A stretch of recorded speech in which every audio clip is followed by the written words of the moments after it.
Alas 2 na madaling araw. Tahimik. Walang calls. Walang QA tickets. Pero may open tab na hindi ko alam kung saan galing.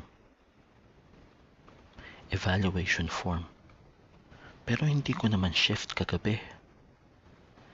Milky's name appeared sa upper right corner.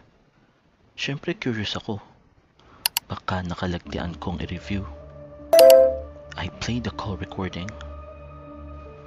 At first, normal lang. Milky greeting, empathy, resolution, textbook perfect. Pero ilang segundo pa lang, may isa pang boses. Papulong. Parehong linya. Parehong tono. Pero nauuna ng kalahating segundo. Thank you for calling. Thank you for calling. Thank you for calling. Paulit-ulit. Paulit-ulit. Parang may nagre-record ng real time. Sinubukan kong i-rewind. Pero yung cursor, gumagalaw mag-isa. Di nagpop up yung evaluation box. Evaluator Dan. Pero hindi ko pa nga napipindot. I stared at it. Automatic na nagtatype yung comment section. Agent Milky remains compliant. Still in queue. Still in queue daw? Naka-break nga siya ngayon.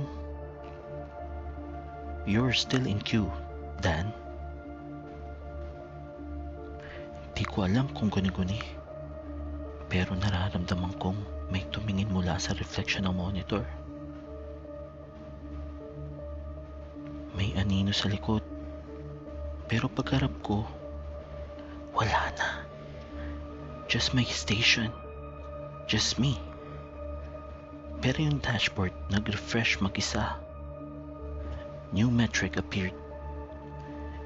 Shadow Evaluator. Active. Di ako makagalaw. Kasi sa kabilang station, nakita ko si Milky. Nakaupo. Pero naka-off yung monitor niya. Pero may ilaw sa screen. Parang may muka. At hindi kanya yung ngiti.